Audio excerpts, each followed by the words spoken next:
¿Qué tal, amigos? Muy buenas noches. La semana que viene a estas horas sabremos si el rey encarga a Mariano Rajoy formar gobierno y si éste acepta el encargo del rey de formar gobierno. Eso sí, hasta la semana que viene, hasta el jueves de la semana que viene, todavía deben pasar bastantes cosas en nuestro país, sobre todo una, si el Partido Popular logra sumar más apoyos a la candidatura de Mariano Rajoy. Por ejemplo, si logra cambiar la abstención de Ciudadanos por el sí o el no del Partido Socialista por la abstención. Hoy de momento hemos conocido que la presión va a aumentar y mucho durante estos días sobre Pedro Sánchez y también sobre Albert Rivera. Una carta, un manifiesto respaldado, entre otros, por varios exministros del Partido Socialista, piden abiertamente que se constituya un gobierno ya y que sea un gobierno fuerte.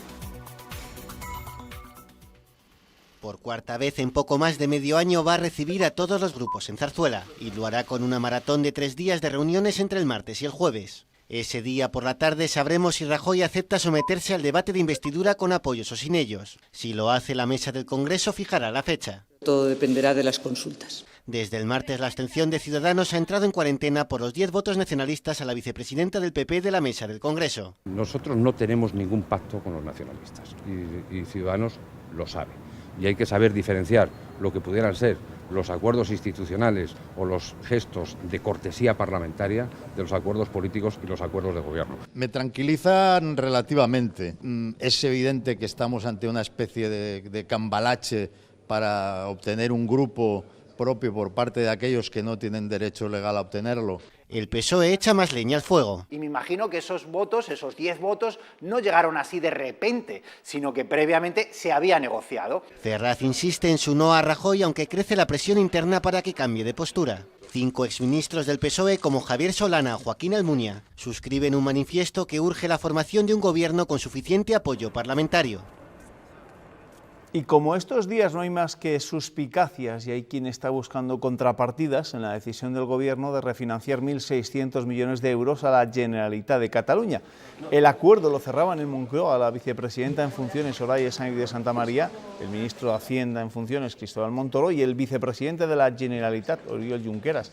Además, el Ejecutivo va a autorizar a Cataluña para que suscriba más préstamos por valor de 685 millones de euros. Bueno, la política nacional forma parte de nuestro primer tema en la tertulia de esta noche, una tertulia a la que me vienen dos descorbatados. Luis Miguel de Dios, ¿qué tal? Bienvenido, buenas noches. Lo mío es habitual, Fernández. buenas noches. Buenas noches, ha llegado el verano, ¿eh? Tú me dijiste que este era el programa de despedida de Este es el programa de despedida. Y decidí despedir también la corbata como signo externo de, bueno, de campechanía. Hace calor, sí. Campechanía, por cierto, que acabas de aterrizar como quien dice de Estados Unidos. De ahí vengo, estado, sí. ¿eh? ¿Cómo está la política estadounidense? ¿Quién va a ganar, Trump o Hillary? Eso yo no sé si lo sabe alguien, la verdad es que está muy dudoso, pero no está tan lejana a lo que estamos viviendo aquí. También allí los populismos son crecientes, el debate es muy intenso y desde luego las situaciones inauditas e insólitas, como estamos viviendo aquí, no faltan en Estados Unidos. Esto está pasando en todo el mundo. Muy bien, muy bien. Nosotros, los clásicos, venimos con corbata, ya lo ven, hasta el último día, haga el calor que haga. Ernesto, ¿a que sí? Efectivamente. Hay que aguantar el tipo. Aquí estamos manteniendo el tipo. Muy bien. ¿Con qué empezamos esta noche el repaso Pues de la mira, prensa? empezamos con el Diario de Burgos, que destaca en su primera que 5 exministros del PSOE urgen evitar las urnas y formar gobierno ya. Entre otros, José María Maraval, Javier Solana, Tomás de la Cuadra, Joaquín Almunia y César Antonio Molina. Diario de Valladolid, El Mundo, destaca en su primera que el Ayuntamiento pide el Palacio Real de la Plaza de San Pablo a defensa para uso civil. A cambio ofrece como contrapartida la más edificabilidad en la trasera de Caballería, donde el anterior equipo de gobierno preveía una plaza. Diario de León, el Ayuntamiento hace encajar en las cuentas los 246 millones de euros de facturas encontradas en los cajones. Este proceso cierra una deuda ordenada reducida un 46% en los últimos años. Diario ABC, la Junta primará contratar a empresas con personas vulnerables y con discapacidad. Diario La Razón, el Gobierno Herrera incrementa el acceso al empleo de las personas con discapacidad. Diario de Burgos destaca también en su primera la imagen de la capilla de los condestables de la Catedral de Burgos, una catedral con tirón. Titula y señala que en este primer semestre de 2016 se han vendido más de 145.000 entradas a la catedral, con un aumento superior al 10%, y también que en el porcentaje de visitantes hay un 1% procedente de Estados Unidos. Diario Palentino, la capital tendrá plan estratégico de turismo antes de que acabe el año. Diario de Soria, Fomento habilita un bus para conectar Soria con el AVE. El Ministerio atiende así la petición impulsada por el alcalde de Torrubia. Y Diario La Razón, festivales como las Noches Mágicas de la Granja refuerzan la imagen de la región. Así lo asegura la presidenta de las Cortes, Silvia Clemente, quien afirma que generan turismo y riqueza. ¿Qué viñeta metes esta noche? Pues una que tiene que ver con los Juegos Olímpicos. Es de Álvaro en La Opinión de Zamora, y vemos una salida de una de las carreras. Dice, pues he comido ensaladilla rusa y yo filetes rusos. Damos fijo. Oye, qué movida, por cierto. Sí, sí. Luismi, tú que has estado metido lleno en temas de deportes, qué movida que los atletas rusos hayan sido suspendidos. Bueno, y de momento el COI igual puede suspender a todos los deportistas rusos. A todos. Lo que está claro es que ha habido hay dopaje ordenado, o sea que han tapado esos dopajes desde las altas instancias, que pueden ser o deportivas o incluso políticas de Rusia.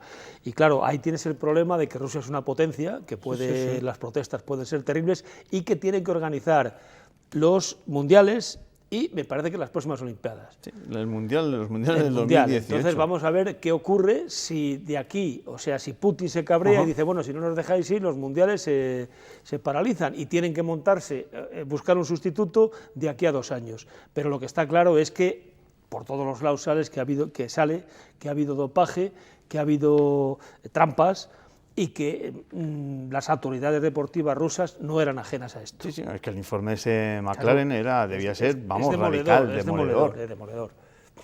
Bueno, esto no es lo mismo que lo que le pasó a la antigua República Democrática Alemana, que también se acreditaron prácticas parecidas, pero ese país desapareció, dejó de tener un peso en el concierto internacional y en el concierto olímpico, y como muy bien dice Luismi, el problema de ahora es que Rusia es de las que ganan medallas. Estados Unidos, China, Rusia son los protagonistas de los Juegos Olímpicos. Claro, estás quitando de la Champions, estás quitando al Madrid.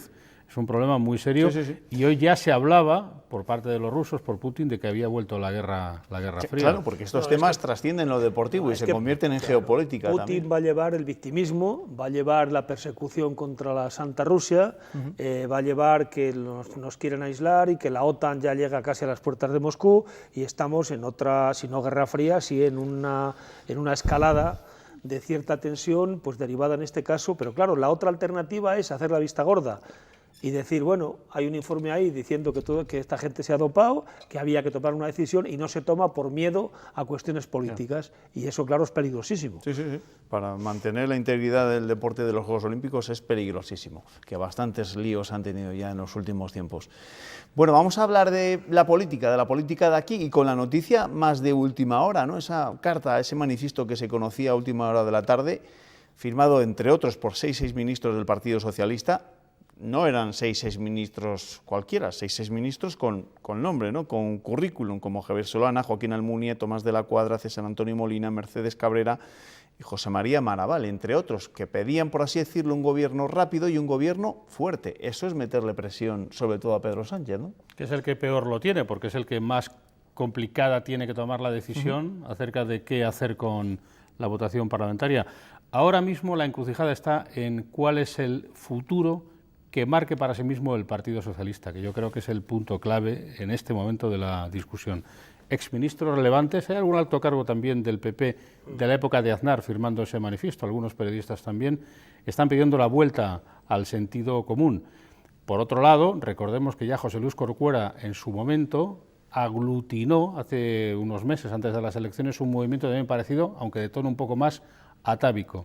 La clave la tiene el Partido Socialista, y el Partido Socialista no puede generar unas elecciones de nuevo en España. Claro, pero Corcuera igual no tiene la ascendencia que puede tener por eso digo, como Javier Solana. Eso es. Sí, pero bueno, yo creo que quien tiene la clave es Rajoy, que es el que tiene que formar gobierno. Es que ahora estamos echándole la culpa a unos señores que han perdido diputados y que pueden tener cierta clave, pero la clave la sigue teniendo el señor que tiene 137 y que tiene que negociar con los demás. Entonces, lo que tiene que hacer el señor Rajoy, aparte de escuchar a estos señores que han dicho estas cosas, es ofrecerle algo para negociar a los que tiene que buscar su apoyo o su abstención. Que yo sepa, no ha abierto negociaciones con Pedro Sánchez, y que yo sepa, tampoco hay una negociación clara, transparente con Ciudadanos. Se ha filtrado la noticia de que están negociando ya los presupuestos. O sea, se negocian los presupuestos antes de negociar la investidura. Estamos en un sinsentido en muchas cosas. Yo entiendo perfectamente a estos señores que han firmado la carta, porque el 99,99% de los españoles pensamos que otras elecciones es una barbaridad. Sí, sí. Eso es así. Y lo dicen todos, pero ninguno cede. Bueno, pues entonces es la cuadratura del círculo. Es el gran problema nacional, claro, pero quien tiene la responsabilidad, Ignacio, es el señor Rajoy, que es el más votado, el que tiene más diputados y el que tiene que dar el paso adelante. Y no decir, bueno, es que está la pelota en el tejado del PSOE, oiga, pero ¿usted qué le ha ofrecido al PSOE para negociar? Pero no nos engañemos, y aquí la única alternativa consiste en que el PSOE o parte del PSOE se abstenga. Si no, la situación es de bloqueo absoluto. Ciudadanos es evidente que va a liberar una solución en caso de que tenga la certeza de que parte del Partido Socialista se va, o del grupo parlamentario se va a abstener en esa votación. Entonces, con independencia de lo que le puedan ofrecer, que seguramente nada es suficiente porque hay una esencia en el Partido Socialista de no aceptar de ninguna manera la investidura de Rajoy, con independencia de eso, no, es la frase del año. Sí. ¿Qué parte de esto usted no ha entendido? No es no, señor Rajoy. Pues al margen de eso, bueno, el PSOE tiene que tomar esa decisión, y cuanto más tarden en decirlo, más se complicará la situación. Ignacio, ¿y por qué no hizo lo mismo que lo que Rajoy le está pidiendo al PSOE? ¿Por qué no lo hizo él cuando el pacto del PSOE y Ciudadanos? Si hubieras tenido el PP, teníamos gobierno. Correcto. Y ahora están diciendo, no, por responsabilidad de Estado, el PSOE tiene que tomar una decisión. Coño, haberla tomado usted hace 2 meses, porque había una mayoría, Ciudadanos-PSOE, con la abstención del PP, hubiera habido gobierno. No se adoptó, ¿por qué? Pues porque no quería el Partido Popular que gobernara el PSOE, y ahora mucha gente del PSOE dice, hombre, ahora se la devolvemos. ¿Cuánto tiempo estuvo bloqueado el gobierno en Andalucía porque el PP ni se abstenía y como el perro hortelano?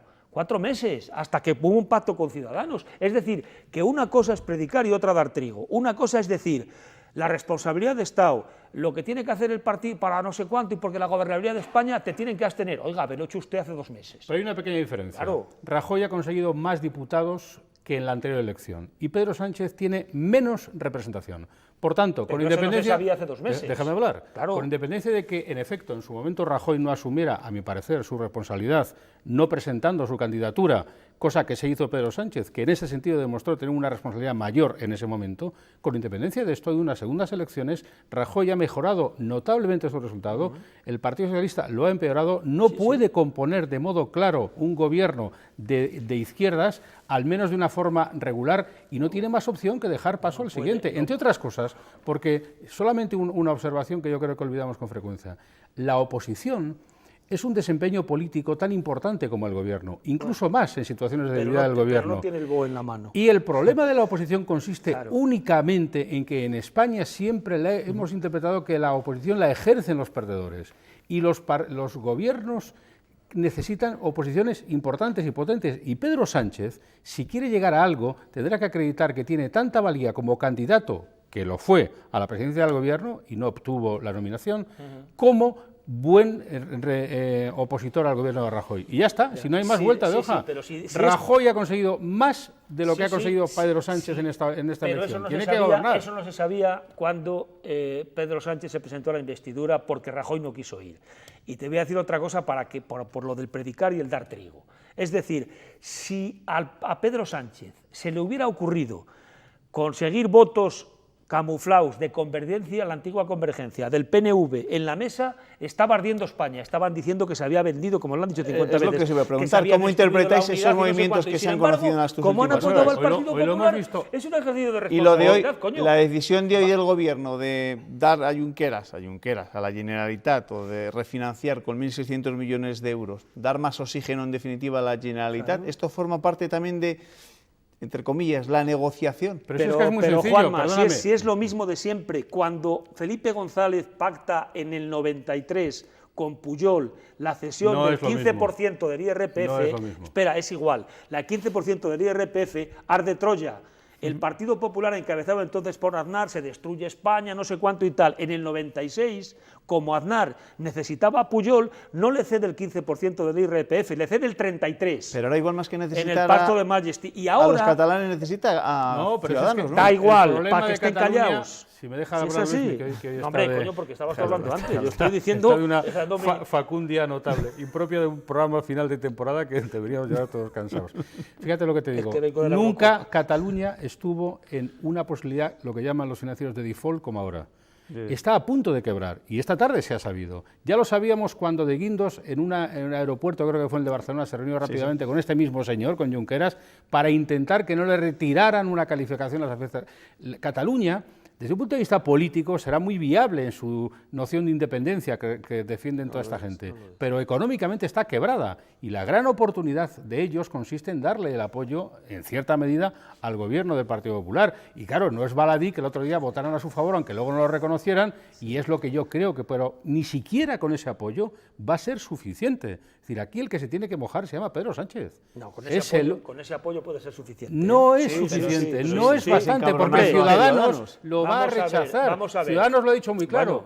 Bueno, Si Rajoy se apoya en los independentistas, yo me retiro de la carrera. Claro, Por claro, lo tanto, claro. la única opción es la que esta noche, entre otros, ha dicho Javier Solana. Pero si es que y no- una vez por todas, entremos en la racionalidad, hagamos un Pero gobierno, vamos a ver, porque es sí. que vamos a llevar al país a la ruina. Públicamente RC ni la antigua Convergencia van a votar a Rajoy. Públicamente no lo van a hacer nunca, porque RC se carga todo lo que tiene allí. Ya está la CUP diciendo que con el mínimo acuerdo con el Partido Popular le retiran Se el apoyo abstendrán, y se Luismi. pueden cargar a Se Puigdemont. abstendrán. No, tiene que haber una moción hay una moción de confianza de Puigdemont a la septiembre, vuelta. en septiembre. Claro, entonces, si la CUP no le apoya y los otros van en contra, incluido Podemos y tal, se pueden cargar a Puigdemont. Si es que estamos jugando en un ajedrez en el Sí, que el hay lío es 60.000 morrocotudo. piezas Sí, sí, el y lío. tú disparas a aquella pared, rebotan 4 y te acaba dando a ti. Oye, un poco de tranquilidad, pon un poco de tranquilidad, Ernesto, antes de que cambiemos de Está tema. de Fíjate, tranquilidad. yo ayer- Una cosa es la vehemencia y otra la Yo tensión. ayer, cosa la insolencia. yo ayer comentaba que precisamente se había producido una situación con el enfado de Ciudadanos, pero enfado yo creo que solo aparente y pasajero, que es la agrupación de nuevo del centro derecha, es decir, ya no hay aquella transversalidad de la nueva política, la vieja política y tal, sino que en la elección de la mesa del Congreso se agruparon los nacionalistas, Ciudadanos y el Partido Popular.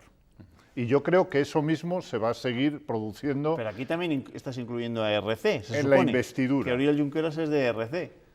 No, veo que el acuerdo Bueno. de hoy con Oriol Junqueras no es tanto como RC, sino como representante de la Generalitat. Generalitat, sí. En la Bueno, que están que- Junts pel Sí, que está en la Convergencia y está RC. Que damos por hecho que el jueves de la semana que viene el rey encargará formar gobierno a Rajoy y que Rajoy aceptará.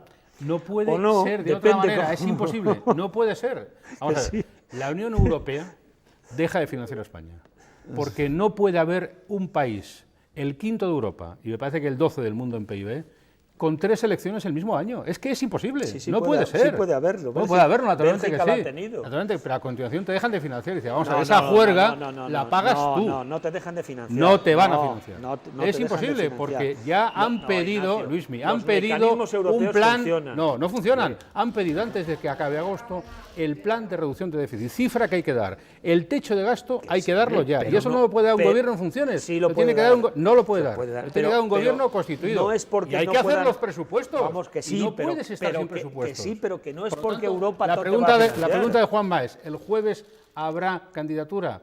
La respuesta es, no puede no haberla. Porque ni Pedro Sánchez la va a poder presentar, ni Rajoy puede hacer otra cosa que intentarlo. ¿Y el rey puede tener en estos momentos un papel distinto, no tan de moderador, no sé si mojarse un poco más. No debe O por eso mandato excede a sus constitucional. competencias. Lo que sí puede hacerlo es, sin sacar los pies del tiesto, digamos, sin decirlo. Ya. Es decir, cuando se reúna con esto, no seáis modorros, llegar a un acuerdo. Él le puede decir eso, pero él no puede pasarse de la raya que debe de pasarse. Él es un árbitro. Y entonces no estamos ante un presidente de la República que tiene facultades para disolver, como pasa en Portugal, para cambiar, para no sé cuánto. Estamos ante una monarquía constitucional. Yo lo que sí que a estoy nadie viendo... se le ocurriría pensar que la reina de Inglaterra va a intervenir en los follones del Partido Conservador o del Partido Laborista. Ya se las ingenien ellos.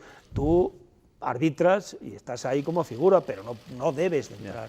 Lo que sí que estoy viendo es, a la vez que este excesivo, a mi parecer, debate político y esta constante y permanente exhibición de muchos políticos que no reúnen las suficientes condiciones, a mi parecer, porque no tienen trayectoria de gestores, estoy viendo una cierta abulia por parte del establishment de la opinión pública en España. Es decir, lo que ha pasado esta tarde, por ejemplo, ya me extrañaba que no estuviera pasando más. Es decir, aquí personalidades relevantes de la economía, de la cultura, bueno, lo que pasó con el cine cuando hubo que manifestarse contra las guerras y las no guerras y los desahucios, eso no está ocurriendo. Y a mí me parece que esto es un problema, porque no... tenemos una excesiva interlocución en los políticos en España, hay un politiqueo demasiado que la gente está muy cansada, evidentemente. La gente está muy cansada porque no se abordan los problemas reales. Esta mañana escribía Ignacio Fernández una columna en la que se le veía muy indignado, en las páginas del Diario de Burgos lo leía yo, se le veía muy indignado pues porque no se afrontan temas tan preocupantes como es el del futuro de las pensiones, ¿vale? Y para malmeter un poco más, Ignacio, has leído esta noticia, el Tribunal de Cuentas asegura que 30.000 muertos cobran la pensión. Hay una persona que lleva... 30.000 muertos cobran la pensión, dice el Tribunal de Cuentas. En España. Sí, en España. Sí, no me extraña porque ha habido ya muchos casos que descubrían a alguien de las que no firmaban que tenían el dedo congelado. 300 millones de euros al año. Hay una persona que además es cercano a esta tierra y que por lo tanto no es difícil que nos estuviera incluso escuchando en este momento, que mañana por la mañana debe dar alguna explicación, que es Tomás Burgos, el responsable de este negociado, porque es verdad que todo esto terminó, creo que a mitad del año pasado, venía desde el año 1997, pero es un pequeño gran escándalo que haya 25.000 personas, no sé si son 25 millones de euros lo que se han al mes, sí, 25 millones de euros al mes, en efecto, una cantidad que en porcentaje es muy pequeña, pero que es un escándalo. No, joder, 25 millones de euros al mes, pues fíjate, multiplica por 12 meses, son 260 millones de euros, que al cabo de 4 años son 1.000 millones. Son los que se ha sacado precisamente ahora para pagar el IRPF. Es decir, yo lo que más me preocupa de lo de las pensiones, además de esa disminución, es que en 4 años o en 5 años es como si ese problema no existiera. No se ha abordado para nada, ni el Pacto de Toledo, ni se ha llevado tal. Y en las últimas elecciones el único partido que llevó el tema, y de aquella manera, porque no se habló de él prácticamente, fue el PSOE, que proponía un impuesto para poder pagar el desfase de las pensiones, pero no se entró en esa historia. Nos hemos pasado desde el 20 de diciembre para acá, incluso antes, hablando solo de pactos. Y no de otro tipo de problemas. Yo digo que no, que si el independentismo... Es decir, el problema real en España en este momento es que hay muchas familias que están sostenidas por el abuelo pensionista o por la viudedad. Incluso por el abuelo pensionista muerto, por lo que estamos viendo, porque si se sigue cobrando 30.000 personas la pensión, pues pero claro, no se ha abordado ese problema, y ese es un problema que excede del ámbito de las discrepancias políticas, es algo de ponerse, oiga, miren ustedes, que tenemos que ponernos de acuerdo por fuerza para dar una solución a esto. La única solución es subir los impuestos, que es lo que va a ocurrir, va a haber que financiar con ingresos extra cierto tipo de pensiones, viudedad, orfandad, buscar otra forma de abordar este tema, porque lo que se está viendo ahora es que hay muchos menos ingresos que gastos, y ese es el problema fundamental. Otros hablan de quitar 1 o 2 pagas extras a los pensionistas, pero claro, esto es muy complicado, porque hay pensionistas de 2.500, 3.000, no sé si tanto, pero muchos son de 600 o de 700. Y de menos.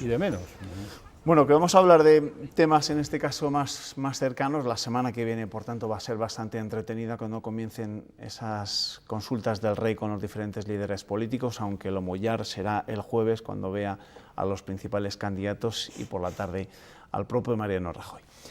El consejero de Sanidad ha comparecido este jueves en la comisión que investiga los sobrecostes del Hospital de Burgos. Antonio María Sáiz Aguado ha señalado que la obra se encareció por las modificaciones y las necesidades detectadas por la Administración y por los profesionales sanitarios.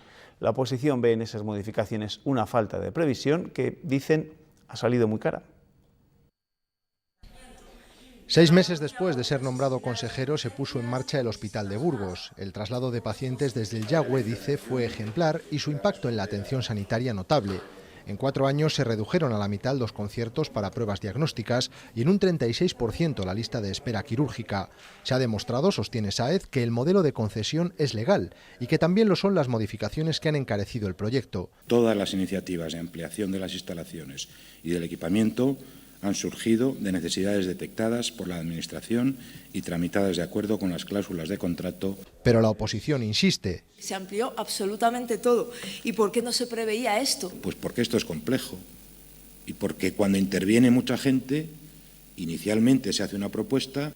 Es decir, llevamos a los jefes de servicio a que vieran el programa cuando ya se había contratado y ya se había empezado a construir. ¿Por qué el proceso de participación no se hace antes? Y reprocha a la Junta que permita a la concesionaria hacer negocio con el equipamiento y los servicios. La concesionaria no da un yogur a un enfermo que ingrese a las 2 de la mañana por urgencias en ayunas, como no nos cobren ese yogur. Aclárese usted, señoría, y diga por lo que considere oportuno, pero no de esa manera insinuatoria que luego no concreta.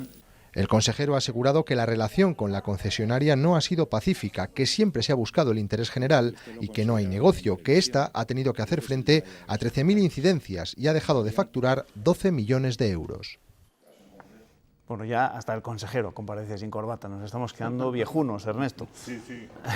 Nos están dejando ya aparcados. Para viejuno este invento, perdón, Luis, de las comisiones de investigación. Porque no vamos a sacar nada en claro. Que son perfectamente inútiles, que no dan más que para una verborrea fácil de la que nuestros parlamentarios, desgraciadamente, no andan sobrados, hay que decirlo todo, en realidad, y que luego parece un poquito como una justificación de parte del oficio parlamentario, ¿no? Venga, nos entretenemos en una comisión y tal y cual, porque las temporadas que llevamos siguiendo los distintos trabajos de las comisiones de investigación que hay en marcha son perfectamente baldías, o sea, es de una inconsistencia en los argumentos que se esgrimen y de una falta de profundidad que uno a veces piensa y dice, la figura del parlamentario igual hay que ayornarla un poquitín y llevársela a la modernidad, porque desde luego lo que se ve aquí es que es muy antiguo, ¿eh?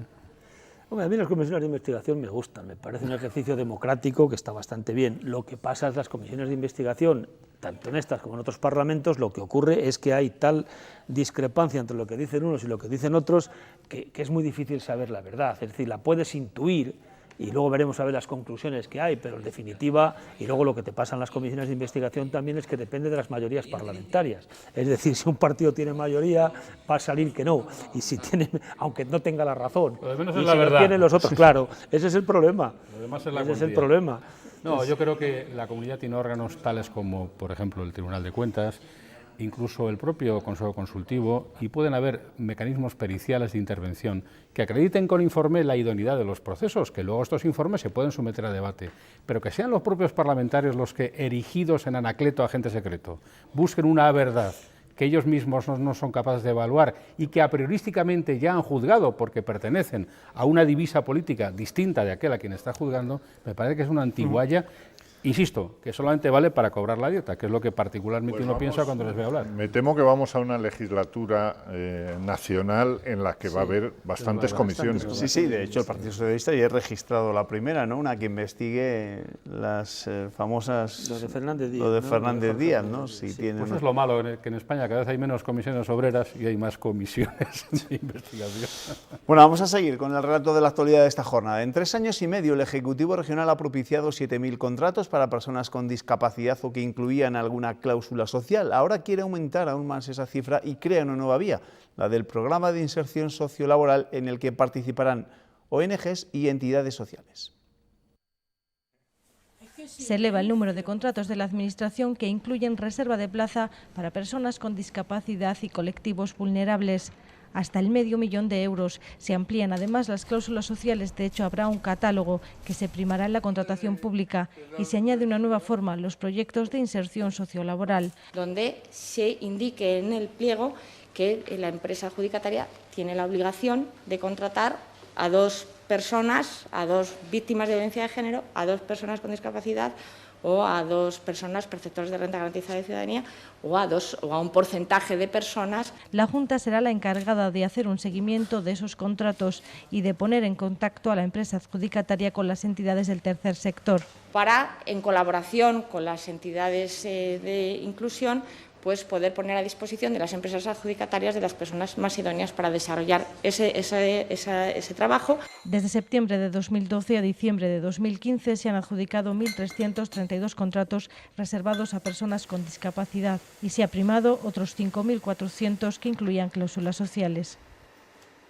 En esa comparecencia, la portavoz del Ejecutivo ha respondido también a las críticas de algunos alcaldes que se han quedado fuera de la línea del plan de empleo local que subvencionaba la contratación de desempleados en zonas turísticas para potenciar la zona. Se han presentado 800 solicitudes, pero el dinero previsto llegaba para 400. La selección es absolutamente rigurosa. Se valora, en primer lugar, el interés turístico o la parte que, como digo, genere actividad, pero también el número de parados, es decir, se ha dado la circunstancia de que lugares que, siendo pues muy turísticos, tienen un índice de desempleo menor. Y más temas laborales. La plantilla de Lauki ha vuelto a manifestarse porque cree que la multinacional Lactalis está incumpliendo el acuerdo de compra. El comité de empresa ha vuelto a denunciar la actitud de la empresa, que ha rechazado varias ofertas de empresas interesadas. Dicen que las propuestas no se han tenido en cuenta solo porque procedían de firmas lácteas, aunque iban a fabricar otra gama de productos que no compiten directamente con Lactalis. El plazo para encontrar compradores expira el 1 de octubre. Bueno, difícil la situación de los trabajadores de Lactalis, ¿no? De Lauki, porque... Sí, pero yo lo comentamos otra vez. He visto ahí una capacidad de resistencia, una capacidad de implicación de las instituciones que no ha pasado en otras factorías con problemas muy serios, lo cual me hace ser, dentro del cierto pesimismo, un poquito más optimista. Es decir, esta gente ha sido capaz de llevar su problema a todos los sitios, ha sido capaz de implicar a las instituciones, ha sido capaz de arrancar al ayuntamiento, por ejemplo, que no se van a autorizar edificaciones en esos terrenos, reconversiones, etcétera, etcétera, y por lo tanto, mientras siga la pelea, habrá que tener confianza. Sí. Cuidado con la Unión Europea, porque la Junta de Castilla y León ha elevado una queja acerca de las subvenciones que recibió la mayorista o la multinacional, que harían impropio el procedimiento de cierre de una fábrica que no puede acreditar pérdidas, sino simplemente por razones de cuota de mercado. Los criterios de competencia en Europa son muy duros y como les metan mano por ahí van a tener un problema serio. En efecto, coincido con Luismi en que hacía tiempo que no se veía una reacción, y en eso ha contribuido también, y yo creo que esto es una noticia positiva, el hecho de que las instituciones en Valladolid ya no sean todas del mismo signo, porque se establece una cierta competencia también, un cierto pugilato en la defensa de intereses comunes, y en este caso el ayuntamiento de un signo político, la comunidad y la diputación de otro, pues yo creo que ha generado un efecto imán de ambos polos que al final puede resultar positivo. Eso está bien, eso está bien. Bueno, que os tengo que despedir. Gracias por compartir conmigo esta última tertulia de la temporada. No sé si cuando volváis en septiembre tendremos o no tendremos gobierno. Pero te aseguro que tendremos corbata hablando de política. Y además te digo una cosa, si gobierna Rajoy, que todo indica, conmino a Luismi a que venga esta noche con corbata. Y si no, pues tengo 8 o 10 preciosas. En conmemoración del evento. Una roja. Gracias, pasadlo bien. Ernesto, te espero en septiembre, ¿vale? Disfruten del verano. Bueno, nosotros igualmente hemos terminado la tertulia, no hemos terminado el programa, enseguida volvemos, que tenemos que hablar con un protagonista de ayer, con José Luis Prada. Hasta ahora.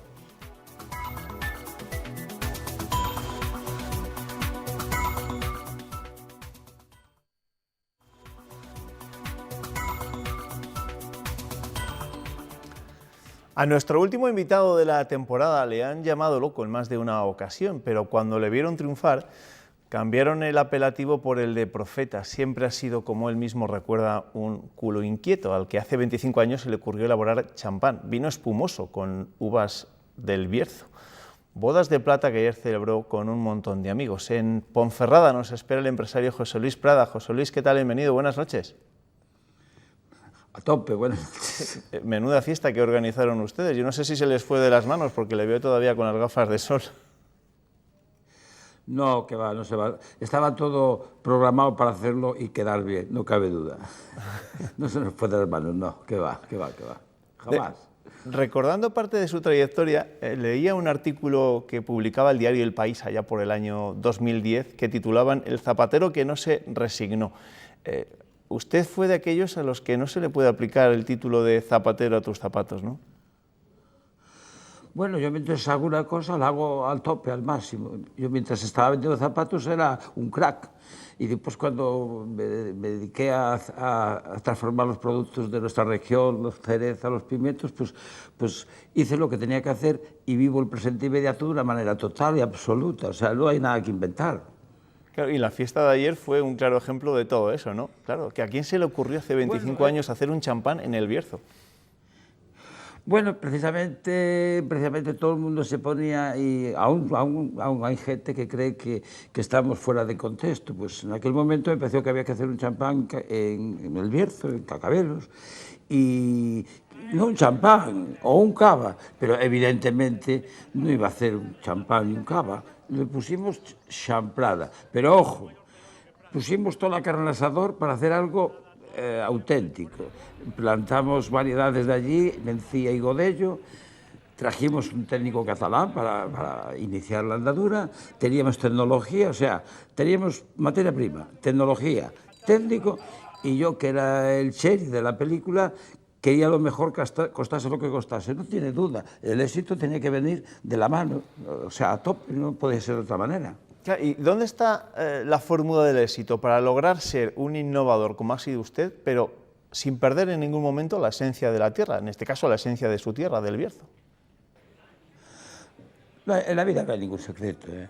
Todo es esfuerzo, trabajo, lucha y sobre todo perseverancia, o sea, y poner toda la carne al asador, o sea, no hay más. Pero lo más importante, como bien dices, es también mantener tu identidad, mantener esa idea inicial a través del tiempo, porque la sociedad va por otros parámetros. Pero nosotros hemos conseguido, y yo creo que sí, mantener aquella idea inicial y sobre todo mantener la esencia del Bierzo, la esencia de nuestra región y mantenerla hasta el final. Y en esa lucha es muy difícil, pero también es gratificante ver que tu iniciativa de hace muchos años sigue en su línea, sigue en sentido ascendente, pero sin bajar la guardia, siempre estando al máximo, siempre estando a tope, como bien digo.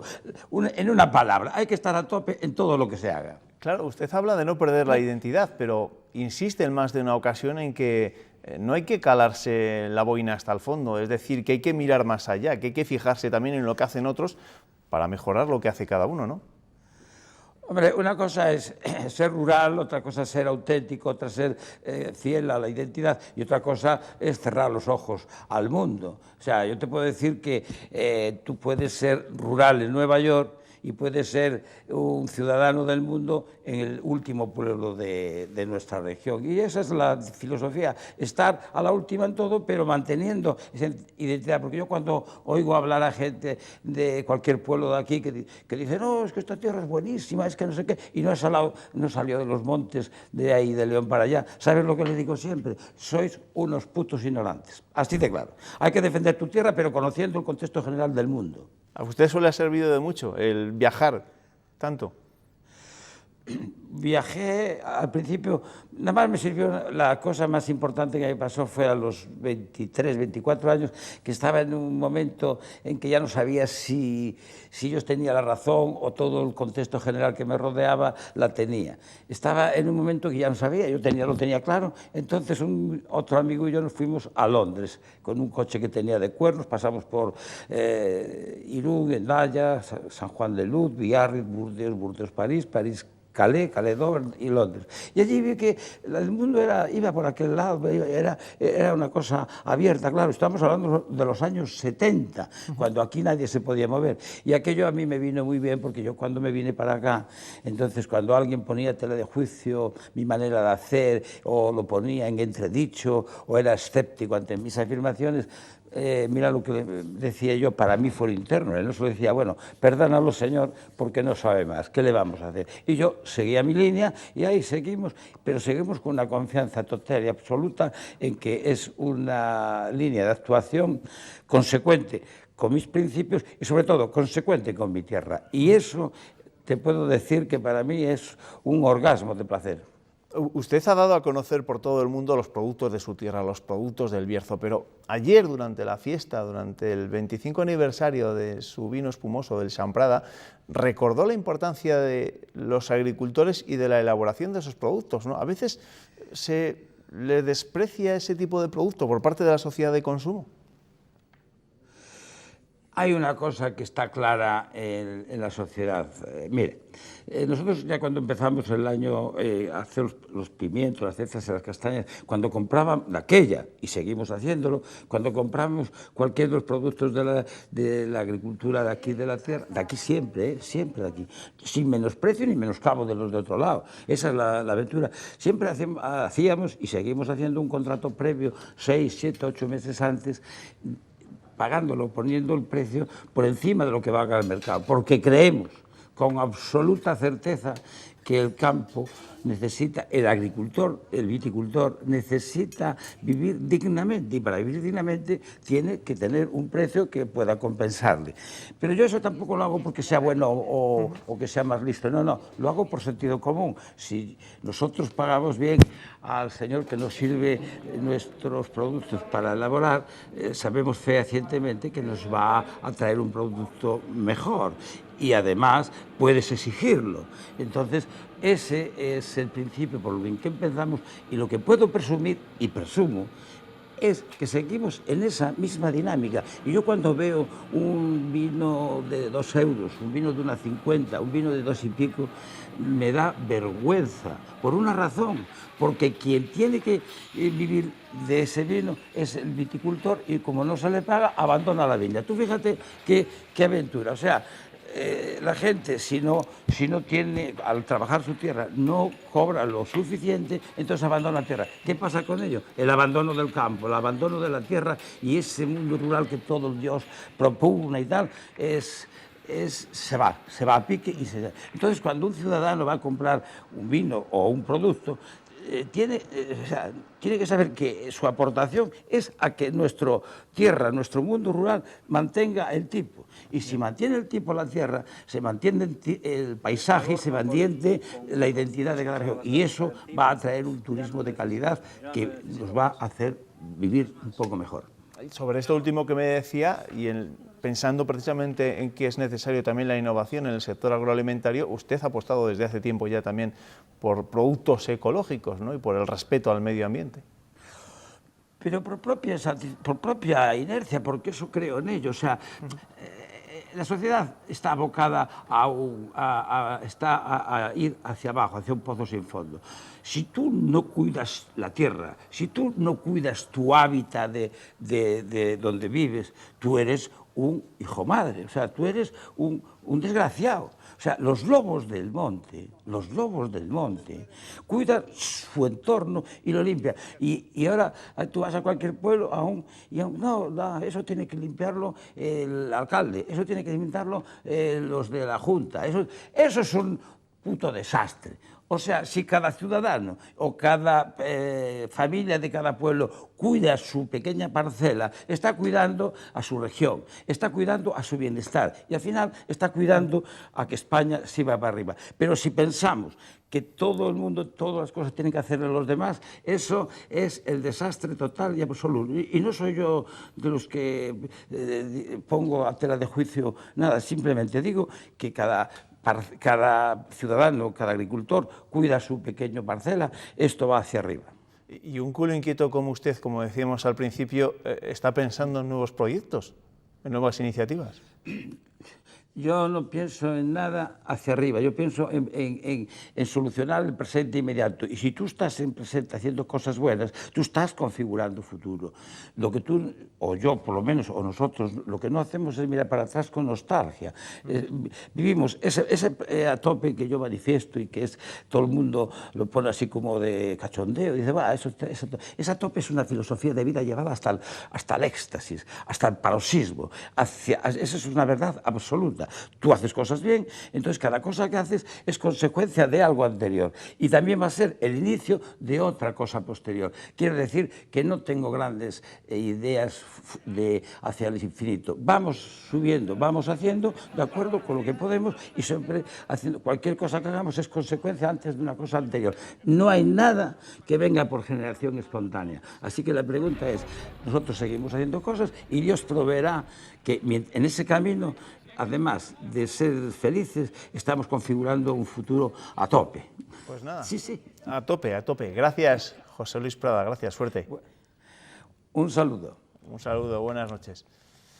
Vamos a dejar ya el Bierzo para marcharnos hasta Segovia, hasta la granja de San Ildefonso, donde también tienen motivo para presumir. Hoy se han presentado sus noches mágicas. Arrancan el 30 de julio con el cantante revelación de este año, con Pablo López, y concluyen con un musical de ABBA el 14 de agosto. Entre ambas citas pasarán por el escenario grandes nombres como Rafael, Diego El Cigala, Sara Varas y El Consorcio. La Fundación Villalar respalda esta cita cultural que hace comunidad con 12.000 euros.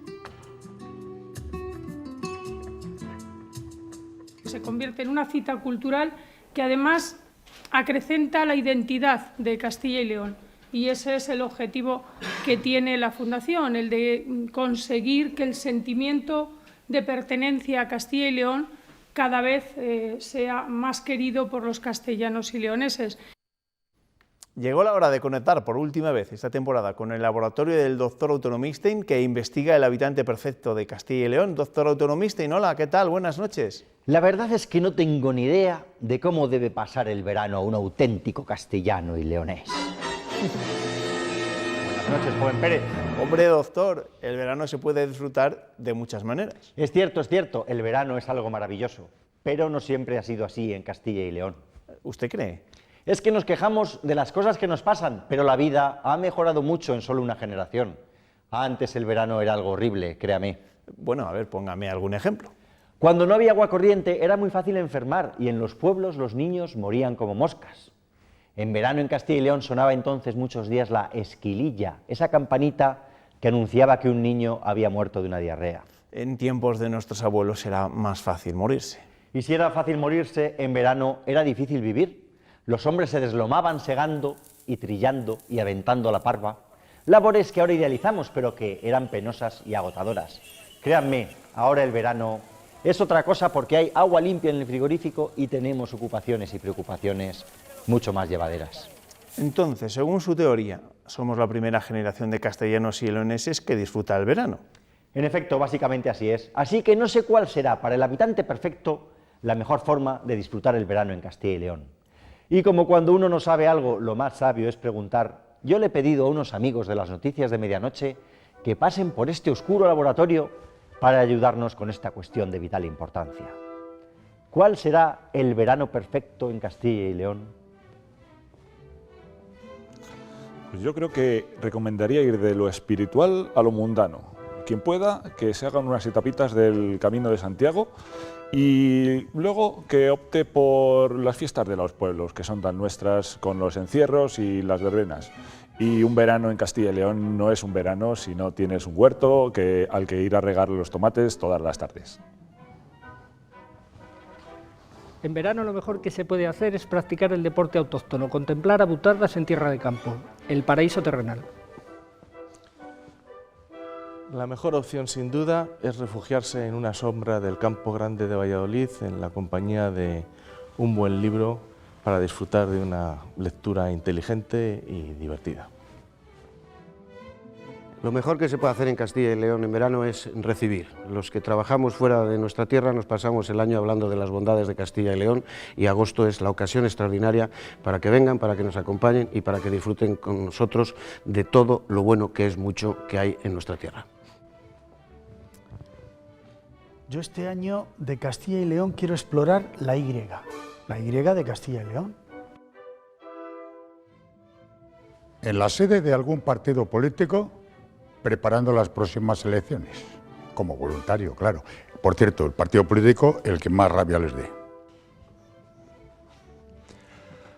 Hay tanto que ver y tanto que vivir, ciudades, monasterios, iglesias, castillos, paisajes tan maravillosos como las Batuecas, como Urbión, como Sanabria, como los picos de Europa, lugares tan desconocidos a veces como Siega Verde o como Tiermes.